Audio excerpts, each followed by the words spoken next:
Mateus capítulo 14, verso 22. E diz assim, a partir do 22. Logo em seguida, Jesus insistiu com os discípulos para que entrassem no barco e fossem adiante dele para o outro lado, enquanto ele despedia a multidão. Tendo despedido a multidão, subiu sozinho a um monte para orar. Ao anoitecer, ele estava ali sozinho, mas o barco já estava a considerável distância da terra, fustigado pelas ondas, porque o vento soprava contra ele. Alta madrugada, Jesus dirigiu-se a eles andando sobre o mar. Quando o viram andando sobre o mar, ficaram aterrorizados e disseram: é um fantasma! E gritaram de medo. Mas Jesus imediatamente lhes disse: coragem, sou eu, não tenho medo. Senhor, disse Pedro, se és tu, manda-me ir ao teu encontro por sobre as águas. Venha, respondeu ele. Então Pedro saiu do barco, andou sobre as águas e foi em direção de Jesus. Mas quando reparou no vento, ficou com medo e, começando a afundar, gritou: Senhor, salva-me! E imediatamente Jesus estendeu a mão e o segurou e disse: homem de pequena fé, por que você duvidou? Quando entraram no barco, o vento cessou. Então, os que estavam no barco adoraram, dizendo: verdadeiramente tu és o Filho de Deus. Amém? Eu não sei como anda a sua vida, e eu tampouco não sei também como anda a minha, porque é uma confusão geral, a gente não sabe o que está acontecendo com a vida da gente. A gente é um mar de emoções, um mar de contradições, e nós somos assim, gente cheia de medo, e mais ainda depois de tudo que a gente viveu nesse período pandêmico, em todos os cantos do mundo. Muita gente morreu na cidade onde a gente mora, muita gente morreu inclusive sem o testemunho de Jesus, que foi o que mais me doeu. Muita gente morreu aqui em Assis, eu sei, e muita gente morreu no Brasil. Eu sei também que tem muita gente preocupada com as suas próprias economias, porque toda aquela poupança, aquela gordura econômica que você conseguiu fazer ao longo de alguns anos, você viu sendo despedaçada, ou você viu que ela está sendo queimada, essa gordura econômica, porque as coisas não ainda se ajeitaram nesse ano para você. Você ainda está recebendo menos do que tem gastado. Talvez você tenha saído desse período com uma sequela, não só no corpo, mas uma sequela na sua mente. Você se tornou uma pessoa mais agressiva, mais medrosa, ou uma pessoa menos afeita a estar com o público. Você se tornou uma pessoa intolerante para algumas coisas. Talvez você se tornou uma pessoa até mais forte. Quem sabe você tenha sido aquele pontinho fora da curva em que saiu dessa situação mais forte. Eu me lembro que todos diziam na Espanha: vamos sair disso todos juntos e vamos sair mais fortes. Saímos todos separados, porque a gente não podia ficar perto de ninguém, e saímos amedrontados. Esse é o sentimento que tem ali na minha cidade. As pessoas estão amedrontadas. Eu queria, nesse pouquinho de tempo que ainda me resta, te fazer lembrar que esse texto fala sobre a soberania de Deus, fala sobre a providência de Deus. Duas doutrinas, ou dois entendimentos teológicos, ou dois ensinos bíblicos que caiu de moda, que a gente já não acredita mais. A gente não tem problema com soberania e a gente não tem problema com autoridade. Estamos debaixo não sei de quanta tonelada de ferro em cima da cabeça da gente, e nós confiamos que esse ferro tem autoridade para segurar o que está segurando, que as colunas têm força. Nós não temos problema com autonomia, com a autoridade. Nós confiamos na autoridade do concreto e do ferro, inclusive da autoridade que licenciou o funcionamento desse prédio para que vocês estivessem aqui. Pensando um pouco mais, até essa cadeira, você conferiu se ela segura você, tem condições de segurar ou não? Você senta, simplesmente senta. Nós não temos problema em confiar, nós não temos problemas em manter a calma em situações em que nós não temos todas as informações. Por exemplo, você sabe quem foi o pedreiro que fez a parede ou concretou a parede do apartamento ou da casa onde você mora? Você conhece o nome, sabe onde ele está? Você sabe se ele fez o serviço direitinho, as amarrações do ferro direitinho? Você se lembra da última vez que você foi a borracheiro e o borracheiro remendou o pneu do seu carro? Você saiu dali, você conferiu se os parafusos estavam bem apertados? O pessoal da Ferrari não confere, geralmente o pneu da Ferrari sai. Mas você já viu, você sabe, você conhece, você verificou. Nós não temos problema com fé. Nós confiamos, e confiamos muito. Eu vim de Goiânia a Assis e não sei o nome dos 3 motoristas, não sei o teor de álcool que eles tinham no sangue, não sei se eles tiveram uma briga amorosa, não sei se ele é viciado em carotinho, né? Carotinho que chama? Está sabendo muito, hein, irmão? Fica ligado, hein? Eu não sei se ele teve problema, eu não sei, mas eu não dormi porque tinha uma senhora conversando a vida dela de Goiânia até São José do Rio Preto. Aí ela deu uma pausa até Lins, mas entrou outra pessoa para conversar com ela em Lins, e aí ela veio de Lins até quando cheguei a Assis falando. 12 horas falando. Mas eu não estava preocupado com o motorista. Mesmo porque no ônibus tinha um sinal de lá, verificar freios. Eu estava sentado no primeiro banco e tinha no painel verificar freios. Mas eu vim tranquilo. Eu não sabia se ele estava fazendo uma ultrapassagem segura. Eu não sei se ele estava bem, mas eu estava tranquilo, porque não é um problema ter fé. Quando as pessoas perguntam sobre como você se mantém na Espanha, me mantenho a partir da fé. Aí alguns ficam até assustados, mas como assim? Você não sabe? Não, não sei. Meu filho me pergunta, quanto é que a gente ganha? Eu falo, não sei, eu sei quanto a gente gasta. E eu sei que Deus tem mantido, porque a providência divina é um ensino bíblico que está nesse texto. A providência divina não cabe nas nossas planilhas de Excel. Não cabe. Porque a providência divina extrapola o lógico, extrapola o razoável e até o fisicamente provável, porque a providência divina faz com que você ande sobre as águas. Por quê? Porque a providência divina trabalha com a soberania divina.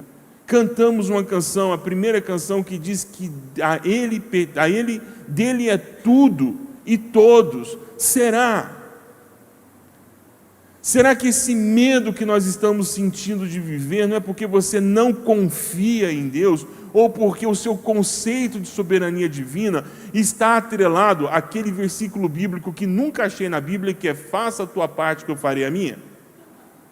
Porque tem muita gente que atrela a soberania de Deus, amarra o conhecimento da soberania de Deus ao seu mérito. Não, Deus vai fazer se eu me movimentar. Não, Deus vai fazer mesmo que você não se movimente, porque Deus, a soberania de Deus, não precisa de contrapartida. A soberania de Deus não se sustenta nas nossas ações. A soberania de Deus existe antes que nós mesmos existíssemos.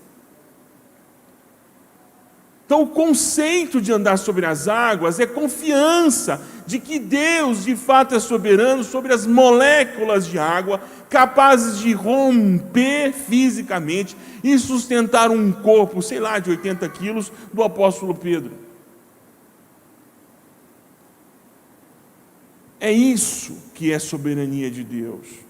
E a providência de Deus, ato contínuo, é a mão que sustenta quando nós não estamos mais suportando andar sobre as águas. Porque tem dia que você não vai andar sobre as águas. Essa é uma triste realidade. Você vai experimentar dias em que você vai olhar a realidade, a sua planilha do Excel, e você vai ver que não há maneiras de vencer este problema. E quando você olha para a realidade, você desconecta da soberania de Deus e passa a buscar forças na sua própria mão, na sua própria força. E aí sabe o que acontece? Em homenagem ao Evandro,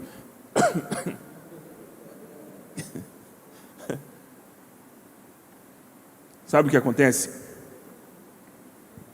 quando você olha para a realidade,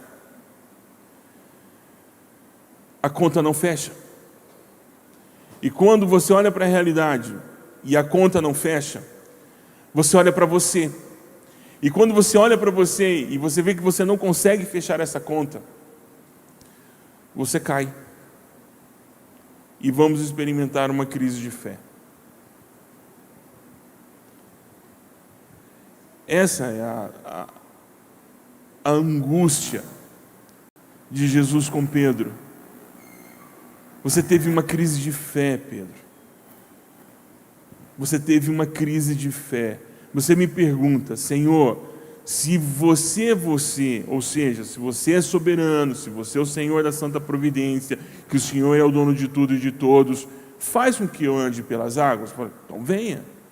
Eu sou, vem. E Pedro então no ímpeto vai e anda sobre as águas, mas Pedro avalia a realidade. Ele fica igual aquele meme da Nazaré Tedesco, que eu não sei o nome dela, ou esqueci, aquele que sai aqueles cálculozinhos assim. Ele fala, eu sou pesado, sou pescador, sei que um homem não anda sobre as águas. Ele olha para a realidade, e quando ele olha para a realidade, ele tem uma crise de fé. Eu sei que há muitos aqui que vão dizer para mim, temos que ser racional, temos que ser racional. E não estou duvidando, não, temos que ser racional. Mas a razão, ela não é inimiga da fé. Esse é um problema que a gente vai ter que resolver. Porque Pedro usou da razão. O Senhor é o Senhor? Sou eu. Posso ir aí? Pode. Então venha. Então eu vou. E foi. Onde ele foi irracional aqui? Ele perguntou, é Jesus? É Jesus. Ele fez um teste, mais racional do que isso, impossível. Mas ele não bloqueou a fé. E nós não vivemos pela fé. Nós vivemos na expectativa. No vai que dá certo. Na probabilidade de dar certo. Talvez muitas vezes isso que você está chamando de esperança não é esperança. É só um grande desejo de dar certo. E por isso que esse grande desejo de dar certo, que não é esperança, que não pode ser traduzido como fé, você acaba se frustrando e achando que Deus não te escuta. Mas não é que Deus não te escuta, porque você não está entendendo o que é o sentimento que você tem. Você tem uma grande expectativa, você tem uma grande esperança que talvez dê certo, mas fé não é isso. Fé não trabalha com probabilidades. Fé trabalha com o fato de que aquilo que você ainda não viu, que não aconteceu, existe e irá acontecer. Porque por fé você canta a um Deus que é invisível. Porque por fé você crê que a sua vida está guardada em Cristo. Porque por fé você confessa o nome de Jesus como seu Senhor e Salvador. Porque por fé você caminha a sua jornada de vida cristã. Não é problema. Ter fé não é o problema. Muitas vezes talvez o problema é que você está confundindo esse sentimento de que a coisa deve dar certo com fé. Mas fé é convicção. É uma certeza sem nenhum dado que comprove que aquilo é aquilo. É convicção. Eu tive a oportunidade de conhecer pessoas que têm o dom da fé. E são pessoas que falam com muita convicção. Elas simplesmente falam, não, isso vai acontecer. Mas como? Não sei. Quando? Não sei. Mas está tudo dizendo que não. Não, mas vai acontecer. E acontece, porque elas conseguem receber do Espírito Santo um sim definitivo, e aquilo calma o coração. Talvez a comunidade precise achar esses homens e mulheres de fé que aqui estão. Porque essas pessoas, elas escutam do Espírito Santo sim ou não, e os seus corações se aquietam e aquietam o coração da comunidade, da igreja. Isso é importante, porque nós precisamos desenvolver isso, e a fé é desenvolvida numa relação de intimidade com Deus. Por isso que você ouviu Pedro indo e os outros 11 ficaram no barco. Não há nenhum tipo de retaliação nesse texto aos 11 que ficaram no barco. Só que Pedro quis ir um pouco além, e aqui onde eu quero concluir a minha palavra com você essa noite. Eu queria, em nome de Jesus, que você entendesse que a salvação é um processo. 2 atos. Um ato de Deus sobre sua vida. Deus bate o martelo e diz: justificado, justificada. Filho, filha. Ponto. Mas a salvação precisa ser desenvolvida, porque é um lugar muito amplo, com muitas coisas que você tem que começar a acessar. A salvação precisa ser acessada, desenvolvida. Você precisa saber que agora o fato de você ser filho e filha de Deus não é apenas um nome ou algum chavão que a gente utiliza na igreja. É que não tem lugar para você ir mais. Ser chamado de filho, de filha de Deus, não tem para onde você ir mais. Você já chegou ao topo de tudo aquilo que poderia ser chamado de grande no universo. Acima disso, só a Trindade. Não tem mais para onde ir. Então isso resolve um problema da gente, que é essa autoestima baixa, essa sensação de que a gente ainda precisa alcançar algum lugar, que a gente precisa do sucesso, que atrapalha muitíssimo a nossa caminhada de fé. Talvez você não esteja caminhando sobre as águas, porque você está olhando para o lado. Não é palavra de coach, não estou dando palestra de coach, não abri mentoria de coach, e não vou fazer o arrasta para cima aqui. É que muitas vezes você não acredita em Jesus porque você acha que você não merece Jesus. Você ainda não experimentou todo o potencial da salvação que é sua, porque você acha que isso não é para você, que você não merece, que é pouco, que você é pouco, você está longe, você não fez o suficiente. Deixa eu dizer para você, aquilo que você ganhou de Jesus Cristo, você não ganhou por força do seu trabalho. Você ganhou nem tão pouco por mérito, ou pelo teu sobrenome, ou pela tua história. Você ganhou por graça. Não é esforço, é graça. E você pode desfrutar disso agora. Andar sobre as águas. Você pode andar sobre as águas. E se eu afundar? Aí eu queria cantar uma canção com vocês. E se afundar? A letra dessa canção, eu não sei se eu posso, já está ali, já pode, vai projetar, ou é tudo no improviso? Pode? Você pode, não tem nada no improviso aqui. Lá. Eu queria que você, antes da gente cantar, eu queria que você recitasse comigo essa música. É uma confissão de fé. Sabe o que é uma confissão de fé? Confissão de fé é uma declaração pública daquilo que você acredita, e pelo qual você estaria disposto ou disposta a morrer por isso. E essa música diz, você pode seguir? Queria que você lesse comigo. Lá, vamos juntos? No fim do horizonte, no canto, lá. Se eu afundar, o que vai estar lá?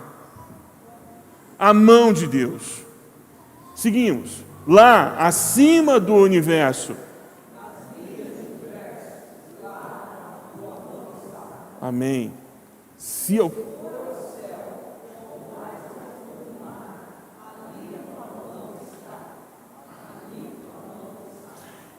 Não adianta, não há lugar nesse mundo, nesse universo, que Deus não esteja. E não há lugar nesse universo que Deus, estando lá, não queira estender as mãos para te salvar. Sabe o que vai acontecer? Vai dar certo.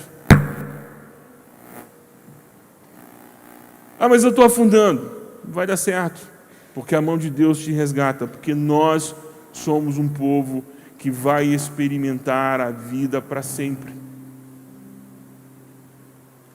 Quando Jesus chama lá a Marta e diz: eu sou a ressurreição, eu sou a vida, o que ele está dizendo ali: Marta, minha querida Marta, eu queria que você entendesse agora que aquilo que todos os antepassados, os profetas estavam almejando, que era o início do nunca mais ter fim, começou. Se não está dando certo o que você está fazendo, descansa. Isso não define, não é o fim. Porque lá, nesse lugar chamado fracasso, Deus está. Nesse lugar chamado temor, Deus está.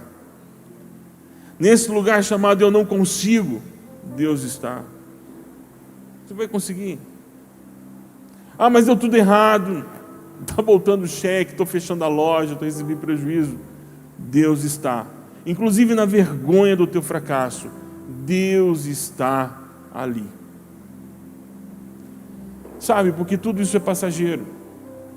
E um dia, todas essas coisas serão a memória de uma época em que este mundo descansava no colo do maligno e que agora esse descanso se tornou perturbação eterna para ele e livramento eterno para nós.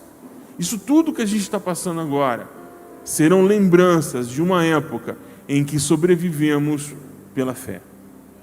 Amém? Vamos cantar? Deus abençoe a vida de vocês.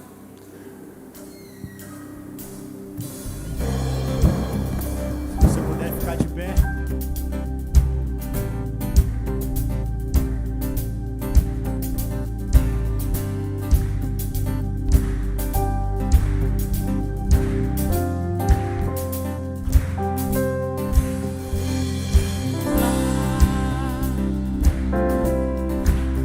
Horizonte, no canto mais distante lá, a tua mão está lá, acima do universo, nas linhas de um verso lá, a tua mão se eu for ao céu, ou ao mais profundo mar, ali tua mão está, ali tua mão está, nem sempre eu posso ver, mas além do meu olhar, a tua mão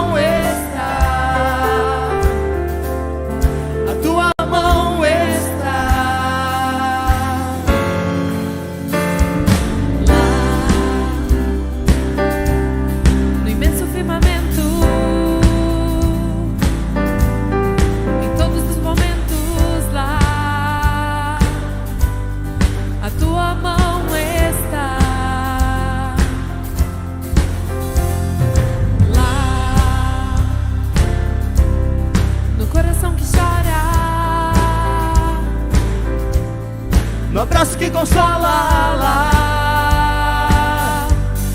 a tua mão está. Se eu for ao céu, ou ao mais profundo mar, ali tua mão está, ali tua mão está, nem sempre eu posso ver, mas além do meu olhar, a tua mão está, a tua mão está. Deus está Quando amanhece, Deus está no fim do dia, Deus